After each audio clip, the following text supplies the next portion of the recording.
Iris stared upward without blinking once. Mr. Bell nearly dropped his flashlight. He whispered Iris's name like prayer. The woman below answered Gabriel. Maya asked whether Iris was alive. Iris said not exactly anymore. Ethan asked what Iris had become. Iris answered the first surviving echo. Iris said her body disappeared long ago, but her voice never stopped recording. The system rebuilt her from memory. Nina asked who spoke on tape. Iris looked toward the silent machine. Then she said, "That was me." Nobody understood how that was possible. Iris said the signal traveled backward. Her future echo reached the past. That message created its own beginning. She offered to show the first night. The studio microphones suddenly glowed brighter. Every wall speaker woke together. Static rolled through the entire building. Then 1962 returned around them. The group watched Iris's memory unfold. Young Iris adjusted the final microphone. Ethan Hale monitored the recording meters. Iris called the experiment voice preservation. She wanted memory stored inside sound. The machine had 4 recording channels. A hidden 5th channel suddenly appeared. Its display showed only 407. Room 47 did not exist then. Iris thought 407 meant frequency. Elara begged her to ignore it. Ethan Hale wanted to investigate immediately. Gabriel suggested shutting everything down. Iris opened channel 407 anyway. Every recording meter slammed backward. A woman's voice entered every speaker. It whispered, "Keep the channel open." Elara recognized Iris's voice somehow. Then the clock reached 3:17. Every clock on campus stopped together. The recording tape continued moving alone. Ethan Hale heard his voice repeating. His echo answered before he spoke. Gabriel reached for the breaker instantly, but his shadow reached there first. Elara saw 5 reflections in glass. The 5th woman stood behind Iris. The studio walls began stretching outward. A hallway formed beyond solid concrete. Its elevator display showed floor 4. Then a door appeared from nothing. Brass numbers formed 407. Elara screamed to close the channel. Nothing responded to her anymore. Gabriel finally cut the main power. Yet, channel 47 stayed glowing red. A mirror appeared inside the corridor. Elara's reflection moved without Elara. The reflection reached through the glass. Elara was pulled toward the mirror. Ethan Hale ran after her immediately. Gabriel shouted for Ethan to return. The door 407 opened by itself. Inside waited 5 empty dorm beds. One bed already carried Elara's name. Another bed carried Ethan Hale's name. Iris understood the room was recording people. It copied whoever entered its signal. Elara vanished behind the mirror first. Ethan Hale tried breaking the glass. His voice entered every tape reel. Gabriel dragged Iris back towards safety. Iris refused to leave the controls. She stayed while Gabriel escaped alone. Room 407 disappeared from the building, but its signal remained permanently active. 317 became its recording point. Present Iris ended the memory there. Nina asked whether 407 was room. Iris answered, "It is a recorder. It builds rooms from remembered places. It builds bodies from remembered people." Every echo came from channel 407. Burning the archive damaged only storage. The original channel still lived below. Mr. Bell asked how to destroy it. Iris said they needed absolute silence. Exactly at the next 317. No voice could exist inside Willow Hall. Even one sound could reopen everything. Iris looked toward the wall clock. They had less than 20 minutes. Then every radio clicked on together. Ethan's voice came from one speaker. Maya's voice answered from another. Iris immediately said they were late. Across campus, dorm lights flickered wildly. Students woke to footsteps beside beds. Mirrors began showing delayed reflections everywhere. One student saw herself twice. Another found his double in hallway. Every elevator display changed to 4.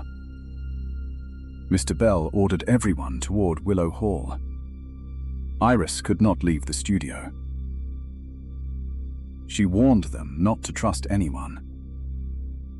They ran through thick morning fog. Willow Hall appeared strangely overcrowded. The lobby held dozens of students. Then their doubles entered behind them. Nobody knew which people were originals. The clock above reception reached 316. Nina noticed 4 figures near elevators. They looked exactly like the friends. Duplicate Maya smiled at real Maya. Duplicate Leo raised one silent finger. Duplicate Nina pointed at the clock. Willow Hall now held 2 of everyone. The fresh photo slid into Nina's hand. It showed 2 Ethans standing together. The real Ethan stared without blinking. The second Ethan smiled beside him. Nobody in room 312 spoke. Mr. Bell took the photo quietly. He looked more troubled than surprised. Ethan tried joking, but nobody laughed. Nina snapped another picture immediately. The new image showed one blurred Ethan. Then the room door clicked once. Leo checked the peephole first. A second Ethan stood outside. He wore the same green hoodie. He even held Ethan's necklace. But his smile felt too calm. Mr. Bell blocked the lock. No one opened the door. The outside Ethan whispered, "Let me in." The real Ethan shouted back instantly. The whisper outside copied his tone perfectly. Then the hallway went silent again. Leo opened the door at last. The corridor outside was empty. Only wet shoe prints led downstairs. Mr. Bell took them to security again. The old technician replayed morning footage. One camera showed Ethan entering Willow Hall. Another showed him across campus simultaneously. 2 Ethans crossed different cameras alone. Neither one looked at the lens. The technician backed away, frightened again. Mr. Bell copied every file quickly. Ethan asked why the Echo chose him. Mr. Bell answered. "You lead first." Echoes hunted whatever others trusted most. Voice came before memory for Ethan. Ethan cleared his throat uneasily. His voice sounded rougher already. Maya asked him to repeat himself. The second sentence came out weaker. Nina photographed his reflection in glass. One reflection lagged half a second. Ethan finally looked genuinely afraid. Mr. Bell said fading had started. They needed a trap before sunset. Maya spread a campus map wide. Nina marked every recent echo sighting. Leo circled the old bell tower. Mr. Bell went completely still. The tower once carried campus announcements. Old microphones still waited inside. An echo could steal Ethan's voice there and broadcast it across the school.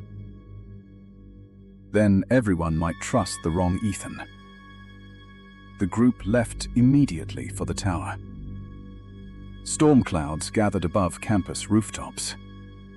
The bell tower stood locked and abandoned. Mr. Bell opened it with effort. Dust rushed down the narrow stairwell. Halfway up, speakers crackled overhead. Ethan's own voice filled the tower. "You are already too late," it said. The group froze on the stairs. The copied voice laughed above them. They reached the old announcement floor. Broken desks surrounded hanging speakers. Wires tangled across the wooden boards. Mirrors from a debate set leaned nearby. Each mirror reflected a different Ethan.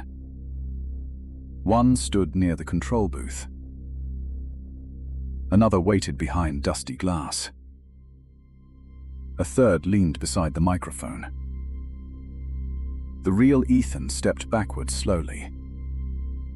Mr. Bell counted 3 visible echoes. Nina raised her camera carefully. The nearest echo smiled at her. "They need my voice now," it said. Every speaker repeated the same sentence. Maya grabbed real Ethan's sleeve tightly. Leo searched for the main power switch. Mr. Bell scanned the control booth. Ilara appeared in a cracked monitor. She wrote across the dusty screen. "Silence the borrowed voice," it said. Mr. Bell pointed at the master microphone. One echo guarded it protectively. The others copied its movements poorly. That had to be the anchor. Ethan walked toward his duplicate alone. The anchor echo copied every step. It mocked Ethan's nervous breathing. "I sound stronger than you," it said. Ethan stopped right beneath the speaker. He finally admitted he was terrified. Maya and Leo looked stunned. Ethan said he was always scared. He only acted brave for them. The anchor echo frowned for once. Fear made no sense to it. Nina secretly recorded Ethan's confession. Then she played it back loudly. Ethan's honest voice filled the tower. The copied echoes flickered in place. Leo pulled the bell rope hard. A massive bell crash shook everything. Mirrors and speakers vibrated violently. The anchor echo grabbed the microphone stand. Mr. Bell cut the main power. Yet one microphone stayed glowing alive. That proved the anchor was there. Maya hurled a flashlight at it. Nina fired one blinding camera flash. Ethan yanked the glowing microphone free. The anchor echo screamed through every speaker. Its face split into radio static. Then the duplicate cracked apart completely. The two remaining Ethans dissolved instantly. Nina found an old photo of Alara. Its burned caption read, Ethan 1962. Willow Hall never truly slept after midnight. Neither did Ethan, Maya, Leo, or Nina. They treated every night like stolen freedom. They ordered noodles and mocked campus ghost stories, especially stories about the abandoned East Wing. One rainy Thursday, boredom became their worst idea. Leo suggested visiting the 24-hour Riverside Market. Maya grabbed her jacket before anyone answered. Nina brought a camera for ridiculous midnight photos. Ethan promised they would return before 2.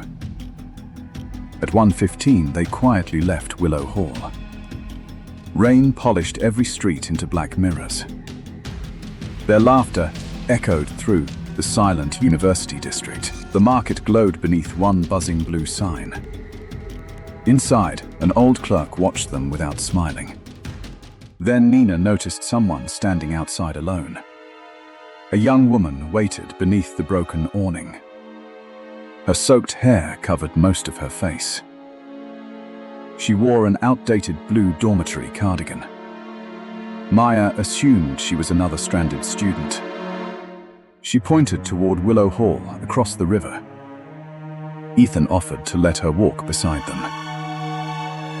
The clerk suddenly dropped a glass bottle. When they turned back, his face looked terrified. The woman followed several steps behind the group. Her bare feet made no sound on pavement. Nobody noticed her reflection never entered puddles. Halfway home, every street lamp blinked off together.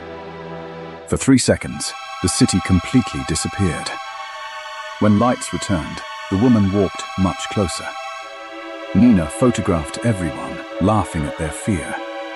Behind them, the woman stared directly forward. They reached Willow Hall at exactly 2.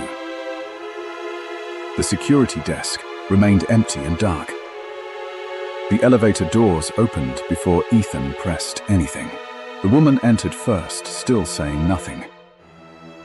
Maya pressed 3 where their rooms were. Yet the elevator climbed past their chosen floor. It stopped at 4 with a violent shudder. Willow Hall officially had no 4th floor access. The doors revealed a narrow, unlit corridor. The woman stepped out and finally smiled. Nina whispered that they should leave immediately. Ethan hammered the close button with both hands. The woman turned toward them without moving closer. The doors shut just before she reached them. Their elevator dropped suddenly to the 3rd floor. They hurried into room 312 and locked everything. Leo claimed the woman was performing some prank. Nina checked the photograph from outside the dorm. The 4 friends stood clearly beneath the entrance. The woman appeared between Maya and Ethan. Her face was now inches from the camera. Nina deleted the picture without showing anyone. At 3:17, every phone vibrated together. The deleted photograph appeared inside their group chat. A new message appeared beneath the photograph. It simply said, "Thank you for bringing me." Ethan unplugged the router and removed every battery. Still, another message arrived on Nina's phone. This one contained a photograph of room 312. It was taken from inside their locked wardrobe. Leo pulled the wardrobe open with a chair. Only hanging clothes moved in the darkness. They slept with every lamp burning that night. They promised never to mention the woman again. But the following nights offered them no escape. Wet footprints appeared beside Ethan's empty bed. Maya heard humming inside the bathroom mirror. Leo woke with mud beneath his fingernails. Nina discovered long black hair inside her camera. None of them attended class that entire week. They argued constantly and slept in short shifts. Every night, the humming grew slightly louder. Every morning, another photograph appeared online. Each image showed the woman entering Willow Hall. In every newer picture, she looked less transparent. Finally, they confronted the old night security guard. Mr. Bell listened without interrupting their story. Then he locked the lobby doors behind them. He asked whether the woman wore blue. Nobody answered, but their faces answered everything. Mr. Bell opened a cabinet of forgotten records. One photograph showed Willow Hall 27 years earlier. The same woman stood beside room 407. Her name was Elara Weil, a missing student. Police believed she had run away during winter. Mr. Bell believed something far worse happened. He warned them never to search the East Wing. Naturally, fear made them search that very night. At 3:17, the elevator opened automatically. The fourth-floor corridor waited beyond the doors. This time, lights flickered awake one by one. Wet footprints guided them through peeling wallpaper. Behind them, the elevator vanished into solid bricks.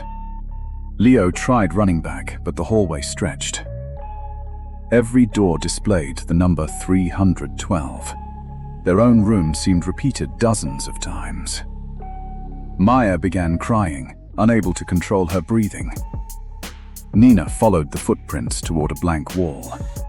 She discovered a brass doorknob beneath loose wallpaper. Together, they uncovered the faded number 407. Ethan opened the door before courage disappeared. Inside waited 4 beds covered in grey dust. A 5th bed looked freshly slept inside. Hundreds of photographs covered the cracked walls. Every picture showed different groups of 4 friends. The newest photograph showed Ethan, Maya, Leo, Nina. But another figure stood among them, smiling. Nina realized the photograph contained 5 living shadows. Then something softly closed the door behind them. Elara's voice whispered directly beside Ethan's ear.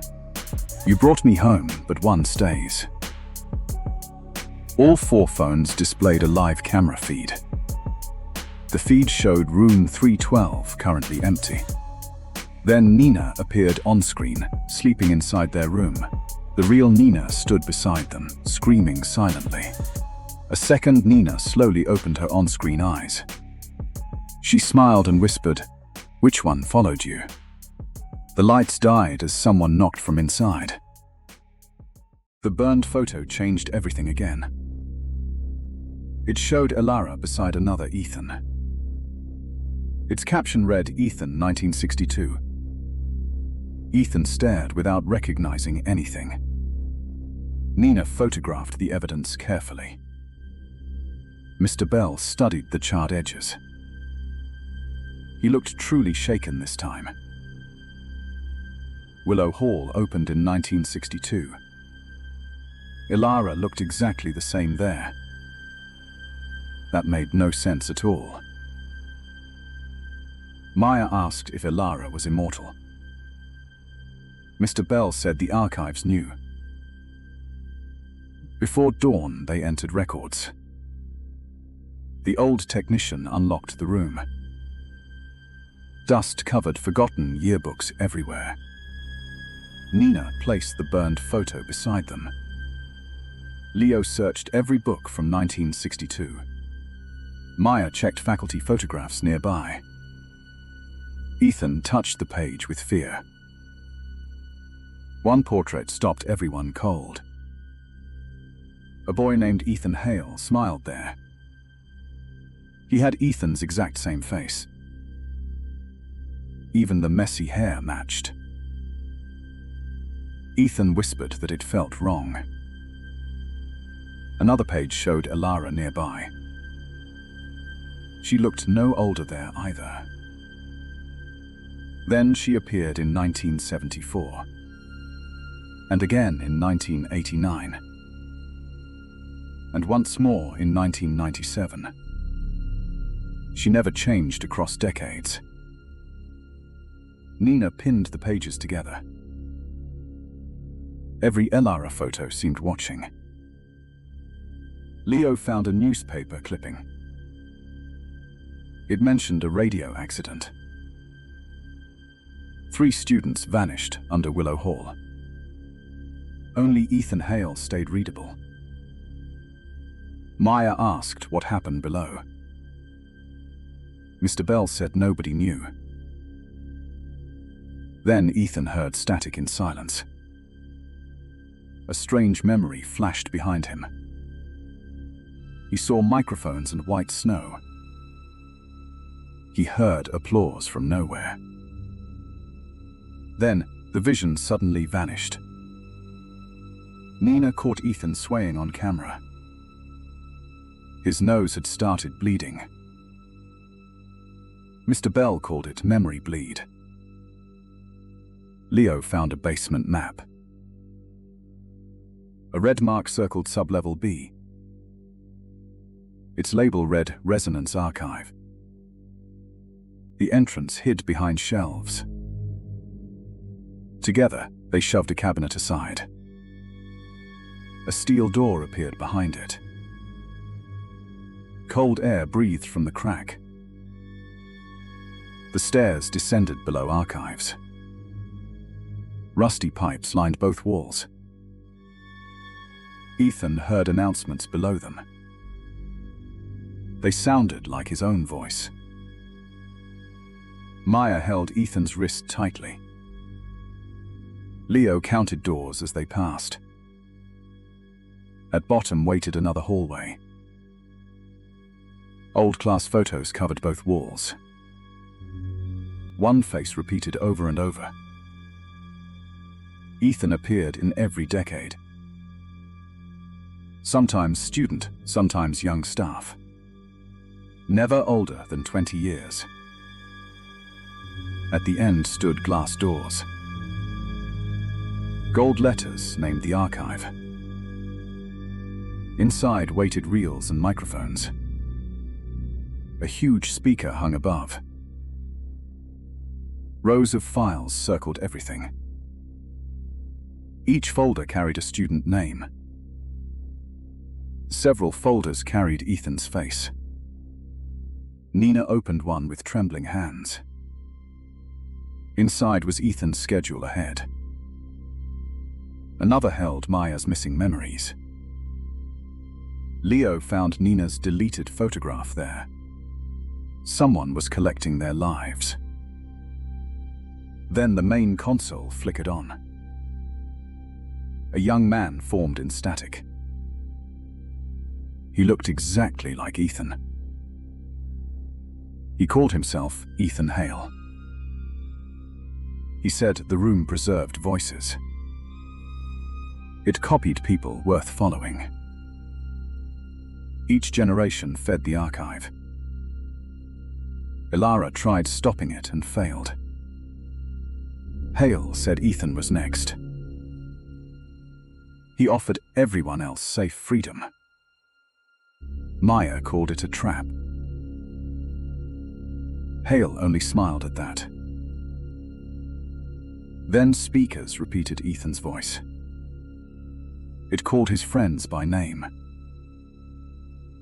Nina aimed her camera at Hale. But Hale filled every screen. Leo searched hard for a breaker. Mr. Bell studied the spinning reels. Elara appeared inside a glass wall. She wrote 4 urgent words. Burn the first attendance roll. Mr. Bell found a locked drawer. Inside lay a 1962 register. The first page held 3 names. Elara Vale, Ethan Hale, Gabriel Bell. Everyone turned toward Mr. Bell. He went pale and silent. Maya demanded the truth at once. Mr. Bell confessed he was there. The archive kept him unchanged. Hale begged Ethan to replace him. Then the room drained all sound. Nina struck a red flare. Mr. Bell grabbed the register book. Ethan faced Hale across the console. He answered, "Not this time." Maya threw him cleaning alcohol. Ethan soaked the register quickly. Leo killed the backup power. The burning register hit the console. Alara pulled Hale into flames. They escaped into pale dawn. Nina's last photo showed young Bell. The photo changed everything by sunrise. It clearly showed two versions of Maya. The real Maya stood beside the group. The second Maya stood inside the photograph. She smiled behind the real one. Nina's hands shook around the camera. Maya laughed, pretending she felt fine. Nobody else believed that lie anymore. Mr. Bell studied the developing picture. He said echoes usually hunted at night. A daytime echo meant room 407 evolved. Ethan insisted Maya never walk alone. She argued, but nobody listened. The campus morning looked painfully normal. Maya hated how normal people seemed. Nina kept photographing every reflective surface. Mr. Bell brought them to security. He knew an aging surveillance technician. The technician owed him old favors. They checked cameras from early morning. Then Maya appeared near the library. One camera showed her walking west. Another showed her walking east simultaneously. Two Mayas crossed different paths together. The room turned ice-cold around them. The technician refused to replay it. He crossed himself and left immediately. Mr. Bell copied the footage anyway. He said echoes were learning independence. Maya finally stopped acting brave. She asked what the echo wanted. Mr. Bell answered, "Your place." That sentence silenced the entire room. To get one, someone must fade. Nina asked how fading begins. Mr. Bell said memory goes first. Then voice, then reflection, then name. Maya touched her throat without thinking. Ethan drove everyone back to Willow Hall. They locked room 312 before talking. Some showed Maya with blurred edges. Others showed a stranger behind her. That stranger always wore Maya's jacket. But her smile looked too perfect. Leo compared timestamps on every image. The duplicate appeared closer each hour. Maya suddenly forgot what day it was. Then she forgot her literature professor. Then she forgot Leo's middle name. Mr. Bell called those memory bites. The echo was already feeding. Maya broke down and started crying. Nina hugged her without speaking. Ethan made a desperate new plan. They would bait the echo publicly. Then it would reveal itself. At noon, Maya crossed the quad. Ethan and Leo watched from benches. Nina watched through a camera lens. Mr. Bell monitored rooftop reflections. Students moved around them, unaware. The real Maya reached the fountain. A second Maya appeared near the statue. She copied every motion exactly. When real Maya fixed her sleeve, so did she. When Maya looked left, so did she. They were separated by 20 feet. Nina captured burst photos rapidly. Then the echo looked directly at her. It smiled without moving Maya's way. That proved it had independent awareness. Leo yelled, and students scattered. The echo turned and walked calmly away. Ethan chased through the history wing. Maya and Nina ran behind him. The echo entered the old theater building. Nobody used it after a fire. The hallway inside smelled like wet dust. Posters peeled from the walls silently. At center stage stood another Maya. Then another appeared beside her. Then another at the balcony rail. 3 echoes watched the real Maya. Mr. Bell arrived, breathless and pale. He said the theater held old mirrors. The stage lights switched on alone. A recorded applause filled the darkness. The echoes bowed like performers. Ethan grabbed her before she fell. Nina flashed the camera repeatedly. Each flash removed one echo briefly, but 2 others always remained. Leo found the burned control booth. Inside sat a cracked rehearsal mirror. Ilara appeared inside the cracked glass. She wrote with a dripping finger. "Break the lead reflection," she warned. Mr. Bell guessed one echo anchored the rest. They studied the stage carefully. Only one shadow touched all lights. That Maya stood center stage smiling. Ethan hurled a prop stand forward. It shattered the floor light nearby. Nina fired one blinding flash. Leo pulled the curtain rope hard. The heavy velvet curtain collapsed. It knocked the center echo down. Maya grabbed a broken spotlight mirror. She aimed it at the fallen echo. Sunlight from the side window struck. The echo screamed without a mouth. Its face twisted, then copied Maya again.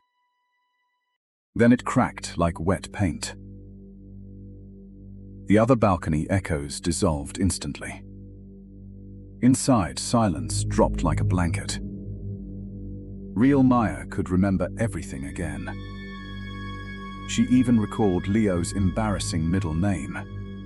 Everyone laughed from pure relief. Then Nina checked her newest photo. Beside Ethan stood another Ethan. Darkness swallowed room 407 after the knock. Someone knocked again, this time beneath them. Nina's phone lit without anyone touching it. Its flashlight revealed 4 terrified faces. Ilara had vanished from Ethan's side. The door behind them had vanished too. Another knock rose from the 5th bed. The mattress lifted like something breathing. Leo wanted to run, but nowhere remained. Ethan pulled the damp blanket away. A square opening waited beneath the mattress. Warm light shone from room 312 below. Then Nina's voice called from beneath them. Real Nina answered from inside room 407. Every friend slowly turned toward her. The voice below begged them to hurry. Maya looked through the opening first. Another Nina stood inside their bedroom. She wore identical clothes and glasses. She claimed the ghost had trapped her.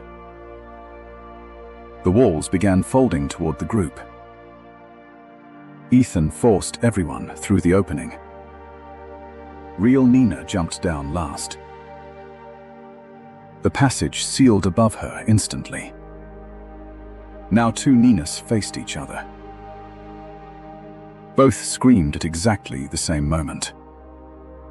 One accused the other of being Elira. The second repeated the accusation word for word. Leo locked the bedroom door again. Ethan ordered everyone to stop shouting. Maya asked Nina's childhood nickname. Both answered, Little Owl, without hesitation. Leo asked about their first midnight prank.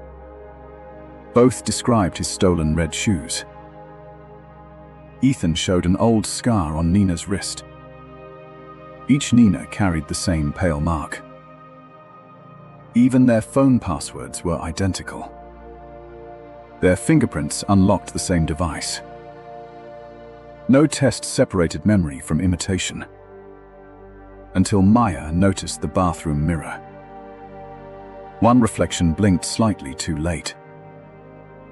The Nina beside it began trembling. The other Nina smiled with quiet relief. Everyone stepped away from the delayed reflection. She begged them not to trust mirrors. At that moment, Mr. Bell knocked outside. His voice ordered Ethan to open quickly. They checked the peephole before unlocking.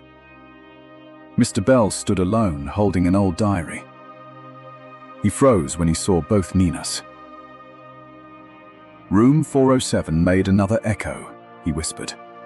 Leo asked which one was real. Mr. Bell said echoes inherit every memory. They also inherit scars, voices, and fear. But an echo cannot dream naturally. Sunrise would permanently choose one Nina. The rejected one would remain inside 407.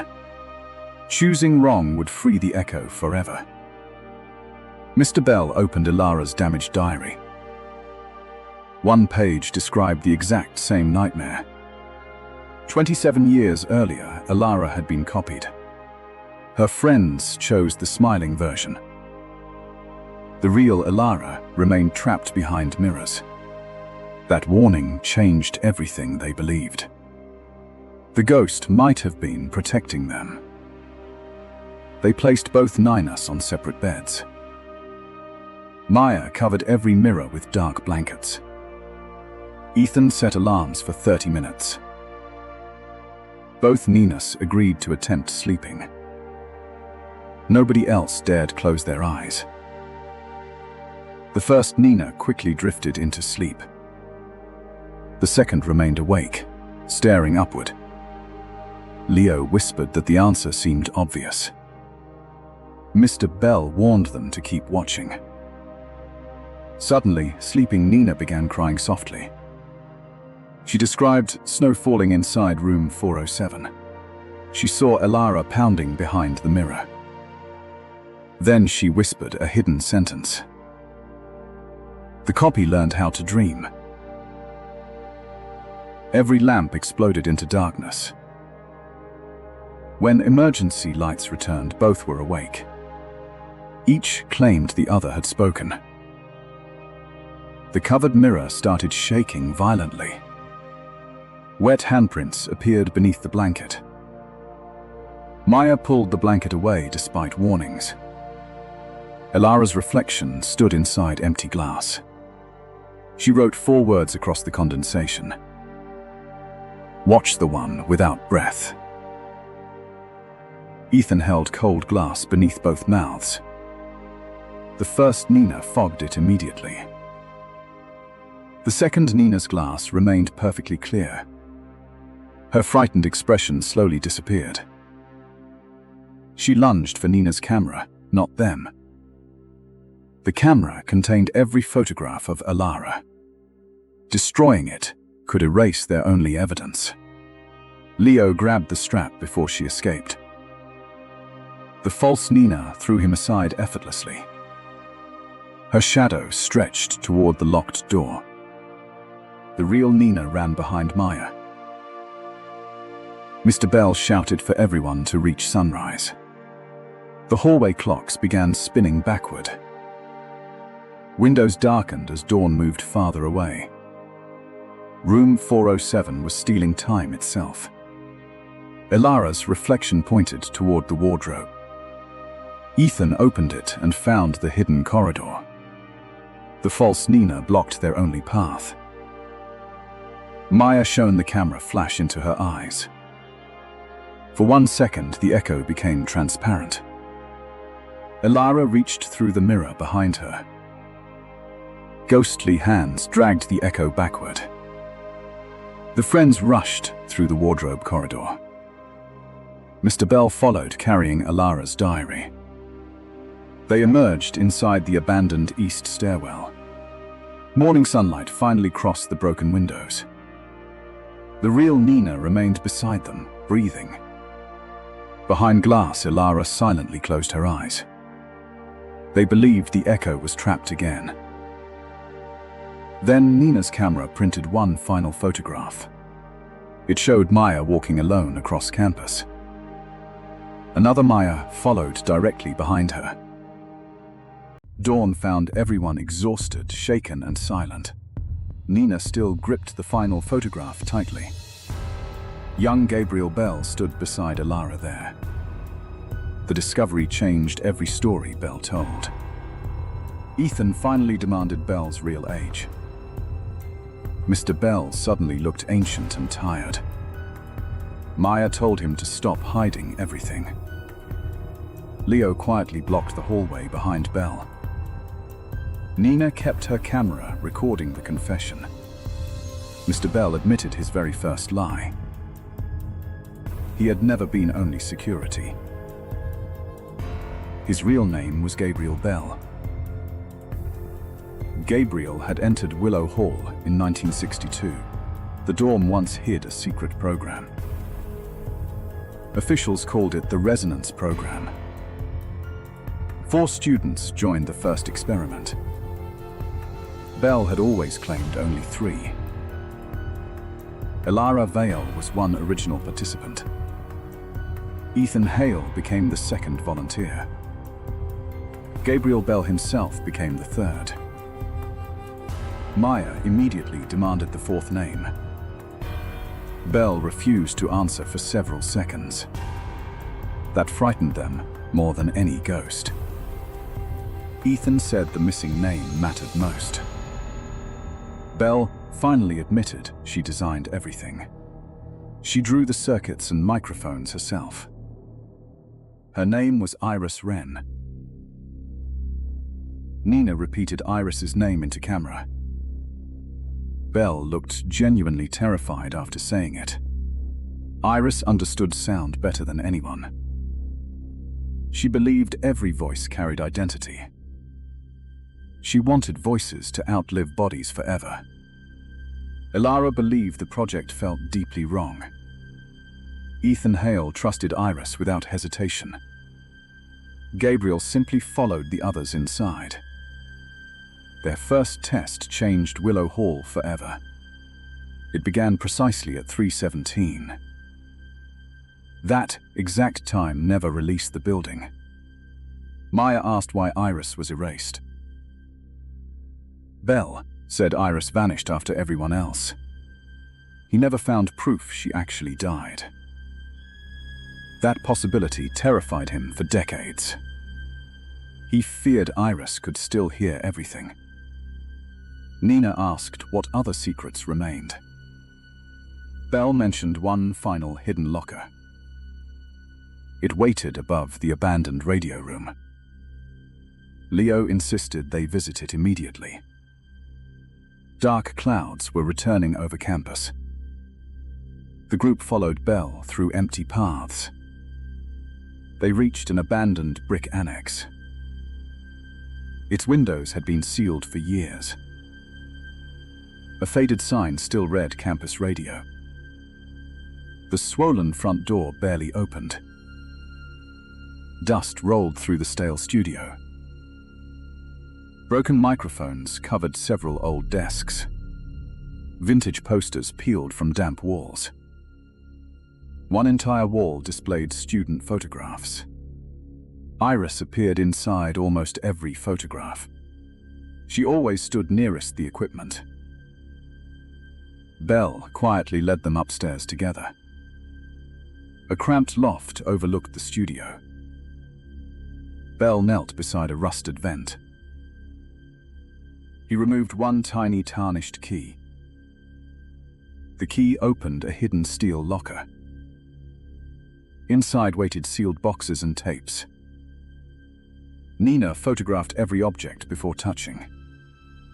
Leo discovered a stack of audio reels. Maya uncovered an old leather notebook. Ethan opened a bundle of letters. One letter carried Iris Wren's signature. It warned Gabriel never to return below. Another note mentioned the number 407. Elara had circled that number repeatedly. Maya started reading Gabriel's notebook aloud. The pages contained Belle's private journal. Gabriel wrote that Iris changed afterward. She stopped sleeping after 3:17. She heard voices moving inside walls. Elara begged them to destroy everything. Ethan Hale demanded one final test. Gabriel wrote that he wanted escape. Then Nina found one specially labeled reel. Its label read First Test 317. Belle begged them never to play it. That warning convinced Leo even faster. The ancient reel machine powered itself. Nina threaded the tape with care. Static filled the loft before anything else. Then 4 young voices slowly emerged. Iris spoke first on the recording. Her voice sounded brilliant and controlled. Elara sounded frightened behind her words. Ethan Hale kept asking technical questions. Young Gabriel began the final countdown. Then the room tone changed completely. A second clock chimed from nowhere. Iris suddenly said someone else entered. Everyone in the loft stopped breathing. Elara begged them to stop recording. Ethan Hale insisted they continue longer. Then another female voice answered them. None of them recognized that voice. Mr. Bell became pale with terror. The unknown woman said open 407. But room 407 did not exist yet. Nina rewound the section immediately. The unknown voice returned exactly unchanged. It whispered that Iris belonged below. Then the entire recording stopped instantly. Every light inside the loft died. Only the reel machine kept turning. A microphone squealed from downstairs suddenly. Then someone softly called Gabriel's name. Mr. Bell recognized Iris Wren immediately. The dead studio lights switched themselves on. One central microphone began glowing red. Nina leaned carefully over the loft railing. A woman stood motionless inside the studio. The figure slowly turned toward them. She had Iris Wren's unchanged face.